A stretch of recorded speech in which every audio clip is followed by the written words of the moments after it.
안녕하세요. 저는 얼마 전 굉장히 통쾌하다면 통쾌하고 경압스럽다면 경악스러운 일을 겪었습니다. 사람들 중에서 정상인도 많지만 그만큼 비정상적인 사고를 가진 사람들도 많은 것 같아요. 세상은 험하고 사람을 조심해야 한다는 것도 알지만 그래도 전 세상이 따뜻하다 믿는 사람이었습니다. 뉴스나 인터넷을 많이 보기 때문에 정말 나쁘고 못된 사람들이 많다는 사실을 알고는 있었지만 그 사람이 제 주위에 존재할 줄은 꿈에도 몰랐어요. 저는 40대 초반 여자입니다. 결혼한 지 꽤 오래된 유부녀예요. 저는 어린 시절 굉장히 엄한 가정교육을 받았습니다. 그래서 딸이지만 애교가 없어요. 정말 눈물이 쏙 빠지게 혼이 나곤 했었거든요. 저희 부모님이 제게 가르치신 것은 딱 하나, 진실되게 살라는 가르침이셨습니다. 아무리 절 유혹하는 많은 것들이 질비하게 널려 있어도 현혹되지 마라 가르치셨고, 자신에게 떳떳하고 남들에게 자랑스럽게 그렇게 진실된 사람으로 자라길 바라셨죠. 제가 어린 시절을 보낼 때는 제게 종종 엄한 잣대를 들이미는 부모님을 잠시 원망하기도 했고 무서워도 했으며 싫어하기도 했었습니다만 나이를 먹어가면서 누구보다 존경하게 되었습니다. 그래서 저도 제 아이들에게 제가 받았던 그 가르침을 그대로 물려주고 있습니다. 다만 제가 느꼈었던 절대적으로 군림하는 부모의 느낌이 아니라 다정하고 자성하지만 단호한 부모의 느낌으로 아이들을 훈육하고 있죠. 제 가치관은 남편도 동의하고 있어요. 그렇게 우리 가족은 지금까지 열심히 살았고 앞으로도 열심히 살 계획이었죠. 그 사람이 제 가족이 되기 전까지 말이에요. 사실 저는 부당하면 부당하다 이야기를 하는 사람이고 무리한 부탁을 제게 한다고 해도 거절합니다. 제 주제에 맞게 살아야 한다는 사실을 알고 있고 형편에 맞춰서 살아야 한다고 생각하며 살고 있어요. 그래서 저는 예외를 두지 않는 편입니다. 이런 제 성격은 솔직히 톡 까놓고 말하자면 살가운 성격에 속하지는 않죠. 애교도 없고 살살거리는 맛도 없고 바른말을 따박따박 웃으면서 하니까요. 무덤덤하고 딱딱해 보일 순 있지만 제가 예의를 차리지 않는 것도 아니니까 똑 부러지는 사람이라는 평이 더 많았죠. 시부모님과 저와의 관계 또한 그랬습니다. 시어머니는 남편과 아주버님을 낳으셨고 제게도 아들을 낳으라고 압박을 주시기도 하셨어요. 정말 시집살이를 시키시는 아주 전형적인 분이셨죠. 시아버지는 그렇게 가부장적이지 않았고 오히려 시어머니께서 하시는 행동들을 최선을 다해 막아주려고 노력하시고 중화시켜주기 위해서 노력하시는 분이셨습니다. 남편과 저 사이에서 태어난 아이들은 모두 딸이었습니다. 이걸로 많은 구박을 당하기도 했어요. 아들을 못 낳았다고 핍박하는 시어머니의 태도는 제게 불합리하게 느껴졌고 무례하다는 생각마저 절로 들기 시작했어요. 당연히 그렇게 쥐잡듯이 잡으려는 시어머니의 태도를 저는 단호하게 거절했고 행동에 옮겼죠. 시어머니가 저를 만만하게 보시고 함부로 대하시질 않기를 바라면서 말이에요. 시어머니는 그렇게 입안의 혀처럼 굴지 않는 제가 미우셨을지도 모르지만 저는 저를 그렇게 대하시는 시어머니가 싫지도 그렇다고 좋지도 않았습니다. 그냥 이해를 했던 것 같아요. 아, 시어머니는 저런 분이시구나 하면서 말이에요. 남편도 시아버지도 제게 찾아와서 미안하다고 절 위로해 주시기도 하셨으니까요. 두 사람을 봐서 저도 시어머니 행동을 그냥 눈 감으려고 했던 것 같습니다. 이미 오랜 시간을 가부장적인 사고로 살아서 이미 그 사고방식이 굳어졌는데 제가 그 사고방식을 바꿀 수 있을 거란 생각이 전혀 들지 않았거든요. 그래서 시어머니가 하는 부당한 요구는 단호히 거절하였지만 그렇다고 해서 시어머니에게 며느리의 도리를 하지 않거나 그러지는 않았습니다. 그렇게 몇 년 지내니까 시어머니도 따박따박 옳은 소리를 하면 짜증나고 미울 때가 있지만 똑 부러지는 며느리 얻어서 좋다 라고 말씀하시며 헛웃음을 짓곤 하셨죠. 그것이 저와 시댁과의 사이였습니다. 살갑거나 챙기거나 뒷바라지라거나 그런 일방적이고 수직적인 관계가 아닌 수평적인 관계요. 물론 윗어른이라 저희가 잘 모시는 관계도 있었고요. 그렇게 제가 결혼한 지 얼마간의 시간이 흘렀고 시아버지가 갑작스럽게 병석에 누우셨습니다. 지병이 원래 있으셨는데 무엇이 계기인지 몰라도 어느 순간 쓰러지시더니 점점 말라갔어요. 저희 가족 모두는 직감했습니다. 살아계실 날이 얼마 없다고 말이에요. 아주버님은 그 당시 만나고 계셨던 여자친구와 부랴부랴 결혼식을 올렸습니다. 시아버지 가시기 전에 잘 살겠다 얘기를 하면서 말이에요. 아주버님의 결혼식이 끝나고 시아버지는 딱 1년을 더 사시다가 편안하게 돌아가셨습니다.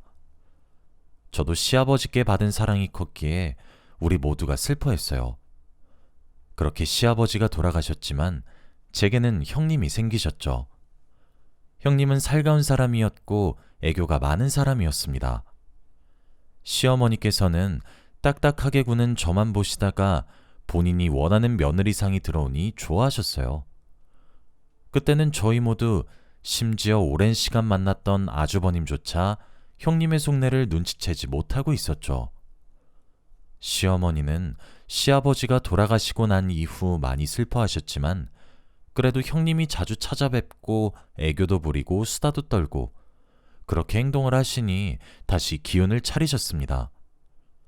시어머니는 저와 오랜 시간을 함께 보내면서 제 스타일을 파악해서 저를 미워하시거나 싫어하시거나 멀리하시지는 않으셨지만 형님께 마음을 기울이시는 것이 보였어요. 딱히 서운하지도 않았고 제가 잘하지 못하고 할 수 없는 영역의 일을 형님께서 하시는 것이라 생각해서 대단하다 생각했고 고맙게 여겼습니다. 그게 어떤 참극을 불러오는지 저희 형님을 제외한 저희 모두는 아무것도 몰랐죠. 시어머니와 시아버지가 가지고 계셨던 것이 많았습니다. 두 분 다 젊었던 시절부터 악으로 깡으로 살아오셨기도 하고 돈을 조금씩 벌기 시작하시면서 투자를 여러 곳 하셨는데 그게 소위 말하자면 대박이 터졌거든요. 특히 시어머니가 부동산 투자의 귀재라고 봐도 될 정도로 장난 아니세요. 시아버지가 돌아가시면서 시아버지 명의로 되어 있던 재산 또한 상당했는데 아주버님과 저희 남편 두 사람 다 그걸 시어머니께 양보하더라고요. 어머니 노후에 사용하라고 하면서요. 저는 그 모습을 보고 형제가 참 효심이 깊고 우애가 좋다고 생각했습니다. 저희 것이라고 생각하지 않았던 재산이고 아직 시어머니가 정정하게 살아계시니 시어머니가 가지고 계시는 것이 틀린 답이라고는 생각하지 않았어요. 저는 남편에게 하고 싶은 대로 하라고 했죠. 저희 형편이 어려워서 손을 벌려야 할 형편도 아니었고 아주버님네도 마찬가지였거든요. 그렇게 만장일치로 시어머니께 돌아갔고 시어머니는 자식들을 잘 키웠다고 감동하셨어요. 하지만 그게 오산이었더라고요. 만장일치는커녕 딱 한 사람은 이 결정에 커다란 불만을 가지고 있었어요. 바로 형님이었죠. 시어머니는 시아버지가 돌아가신 것이 계기가 되셨는지 그 전까지만 해도 도끼가 있으셨는데 도끼도 많이 사라지시고 유해지셨어요. 형님의 탓도 컸을 테죠. 그렇게 또 1년이 흘렀습니다. 주말이었는데 하루는 병원에서 남편에게 전화가 왔더군요. 시어머니가 사고가 나셨다는 그런 청천벽력 같은 소식이었죠. 저도 남편도 깜짝 놀랐습니다. 병원에 서둘러 달려갔더니 아주버님은 망연자실하게 앉아 계시더라고요. 그런 아주버님 옆에서 형님은 울고 있었고요. 어떻게 된 일이냐고 남편이 닥달을 하니 아주버님이 힘겹게 이야기를 하셨습니다. 뺑소니 사고가 일어났고 의사 선생님이 수술에 들어가기 전 마음의 준비를 하셔야 할 수도 있다 얘기를 했다고요. 시아버지가 병상에 누워 계셔서 몇 년 아프셨을 때 저희 가족은 그래도 이별을 천천히 준비했었습니다. 차근차근히 아주 천천히 말이에요. 그래서 우리 모두 슬픔을 견딜 수 있었고 시아버지를 잘 보내드릴 수 있었던 거였고요. 하지만 시어머니의 경우는 아니었어요. 예기치 않은 이별이었고 준비할 수 없었던 이별일 수 있었어요. 저희는 수술실 앞에서 얼굴도 모르는 신께 기도를 드렸습니다. 제발 살려만 달라고 하면서 말이에요. 10시간이 넘는 대수술 끝에 수술이 겨우 끝났고 의사 선생님이 나오셨습니다. 다급하게 어떻게 되었냐 여쭈었더니 수술은 잘 끝났지만 뺑소니 사고가 일어나면서 뇌를 크게 다쳐서 경과가 어떻게 될지 모르겠다 하시더라고요. 저희는 좌절했습니다. 그래도 살아계신다는 것에 안도의 한숨을 내쉬었죠. 하지만 그것도 잠시. 어머니는 정신을 차리지 못했고 그렇게 식물인간처럼 누워만 계셨습니다. 의사 선생님께서도 고개를 절레절레 저으시며 최선을 다했다고만 하시더라고요. 저는 간병을 자처했습니다. 어차피 저희 시어머니 아프셨을 당시 간병했던 경험도 있었고 저희 형편은 남편 외벌이로 해도 먹고 살만하니 제가 간병을 하기로 했습니다. 저는 호통을 치시던 시어머니의 정정한 모습을 떠올렸고 시어머니라면 이렇게 쉽게 그리고 어이없게 돌아가시지 않을 거라고 믿고 싶었거든요. 남편과 아주버님은 제게 무척이나 고마워했고 일주일에 5일은 제가 간병을 하기로 했고 2일은 형님이 하기로 했어요.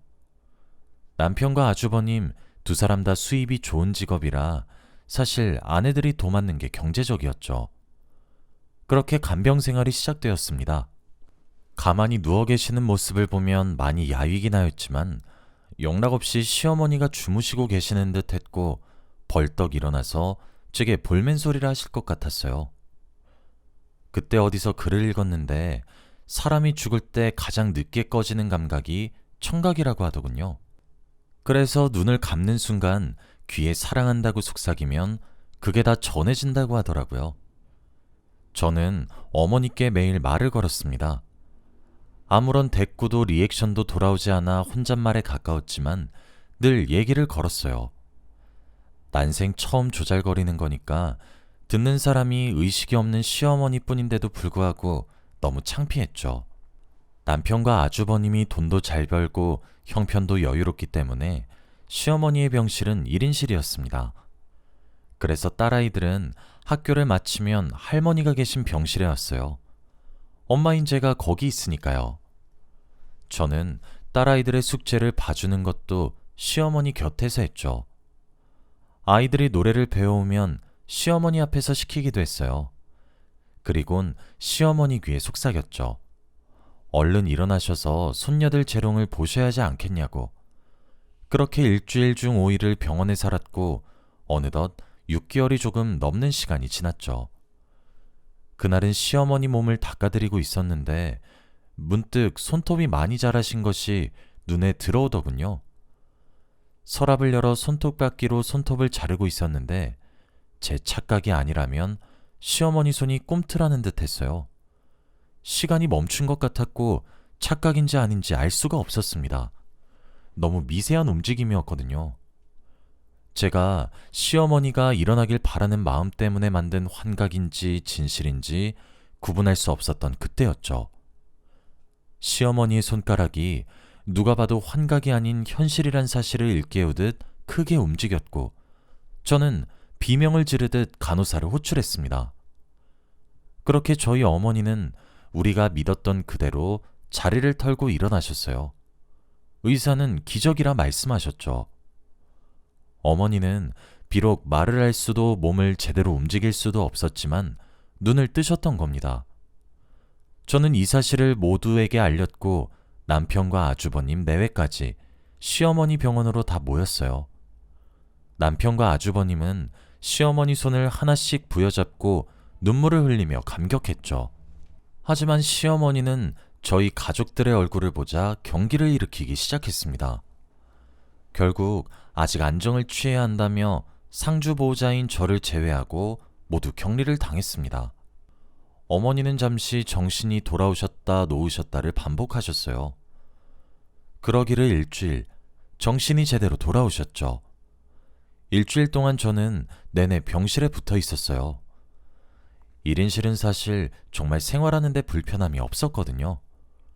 형님이 간호하시겠다는 것도 그냥 제가 하겠다 했어요. 그리고 사실 그랬던 이유도 시어머니는 제가 자리를 비우려고만 하면 쉴 새 없이 눈물을 흘리셨고 많이 불안해하셨기 때문이었습니다. 그렇게 약해진 시어머니의 모습이 참 마음 아팠어요. 딸아이들이 학교에서 돌아오면 할머니에게 노래를 불러주었고, 저녁에 병원으로 퇴근한 남편이 제가 먹을 저녁거리와 곤히 잠든 아이들을 데리러 왔죠. 이제 시어머니는 눈을 깜빡이는 것으로 맞다 아니다를 표현하실 수 있게 되었어요. 한 번 깜빡이는 것은 맞다, 두 번 깜빡이는 것은 아니다였죠. 그런데 하루는 시어머니께서 절 빤히 쳐다보시더군요. 이제 혼잣말의 실력도 신의 경지에 따라서 혼자 조잘조잘 떠들고 있으니 난데없이 뚝뚝 눈물을 흘리셨습니다. 아프냐, 어디가 안 좋냐, 기분이 안 좋냐, 몸이 안 좋냐, 모든 말에 눈을 두 번 깜빡이셨고 입을 열어 이야기를 하려는 듯 사지를 비틀기 시작했어요. 전 깜짝 놀랐습니다. 이러다 큰일 나겠다 싶어서 진정을 시키려 했지만 어머니는 분하다는 듯 눈물만 흘리셨어요. 그 모습을 보다 저도 모르게 물었어요. 어머니, 하시고 싶으신 말이 있으신 거예요? 라고요. 시어머니는 눈을 한번 깜빡이셨죠. 하지만 의사소통을 할 수 있는 방법이 도통 떠오르지 않더군요. 그때 딸아이들이 병실에 두고 간 스케치북이 눈에 들어왔고 저는 아이디어를 냈죠. 시어머니, 그럼 잠시만 기다리세요. 흥분하지 마시고 진정하셔야 해요. 저는 오늘 밤도 여기서 자고 갈 거니까 차분하게 하시면 돼요. 우리 시간 많잖아요.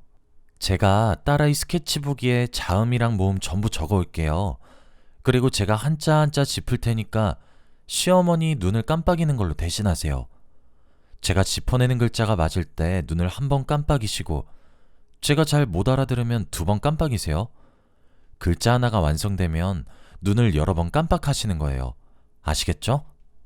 시어머니는 눈을 깜빡이셨죠. 그렇게 어느 늦은 밤 저는 난데없는 퀴즈 게임을 하듯 어머니의 속내를 읽어야 했어요. 어머니와 제가 3시간 가까이 걸려서 만든 단 하나의 문장이 만들어졌죠.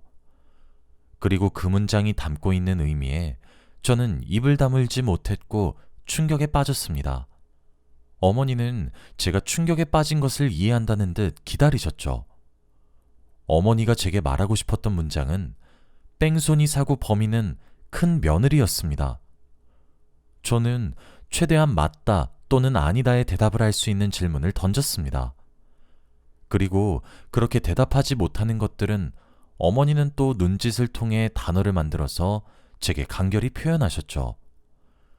아침에 동이 트는 것도 모른 채로 저는 어머니께 모든 진실을 알아내었습니다. 사실 어머니의 사고는 CCTV가 설치되어 있지 않은 길목에서 벌어진 오토바이 사고였습니다. 사고 직후 병원에 바로 오셨다면 식물인간이 되지 않았을 확률이 엄청 올랐던 것이죠.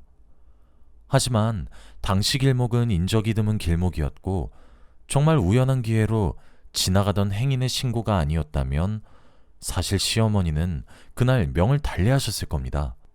하지만 시어머니가 오토바이에 치이고 난 뒤 형님이 나타났고 시어머니의 눈앞에서 뺑소니범에게 살해금을 건네주었다고 하더군요. 시댁이 가지고 있었던 재산을 노리기 위해서 말이에요. 시어머니의 살려달라는 간절한 외침에도 형님은 무시하고 뒤돌아서 나갔고 그렇게 생명의 불이 꺼져가던 그때 기적적으로 행인 한 분이 지나갔던 것이었어요. 그뿐 아니었죠. 시어머니는 식물인간이셨던 상태로 정말 제 얘기가 들렸다고 하더군요.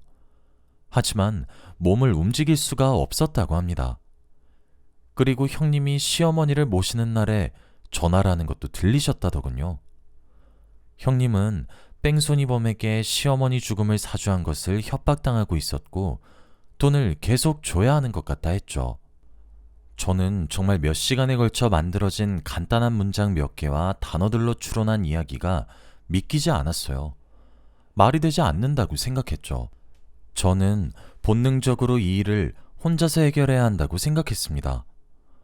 어차피 시어머니의 상주보호자 자격을 제가 가지고 있었으니까요. 저는 시어머니께 약속했어요. 제가 꼭 도와드리겠다고 말이에요. 사람이 아무리 돈에 미쳐도 할 짓이 있고 안 할 짓이 따로 있는데 어쩜 그럴 수 있는지.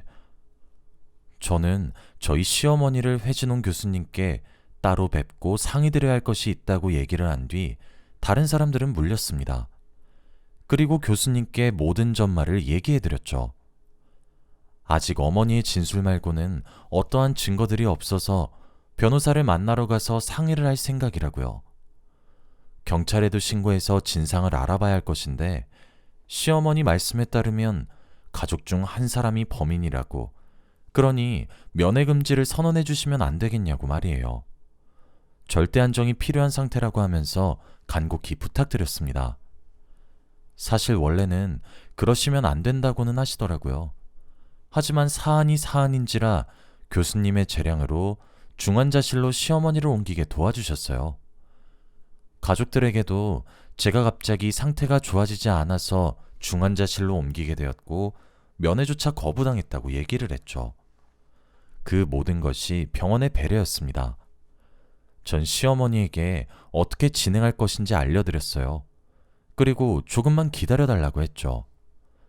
시어머니는 비록 식물인간이 되셔서 제대로 된 의사소통을 할 수 없게 되었지만 눈빛 하나만큼은 전과 다를 바 없었죠. 전 그렇게 교수님과 사기극을 벌였고 변호사를 고용해 진상을 알아보기 시작했습니다. 그리고 실제로 형님의 계좌 내역을 통해 뺑소니범의 신성을 알아냈습니다. 저와 변호사님은 모든 것을 한 번에 끝내야 한다고 생각했습니다. 우선 경찰에 뺑소니범으로 그 사람을 신고했어요. 경찰과 함께 범인이 있는 장소를 덮쳤죠. 그리고 모든 사실을 조금 왜곡시켜 폭로했어요. 형님이 뺑소니를 사주했다는 증거를 아주버님이 잡아서 소송을 진행하는 중이고, 그 과정에서 형님이 모든 사실을 자백했으며 뿐만 아니라 그 일을 빌미 삼아 돈을 뜯어내고 있다는 사실을 다 알고 있다고 하면서 말이에요. 죄를 감경받고 싶다면 모든 것을 털어놓으라고 함정을 받고 유도신문을 했죠.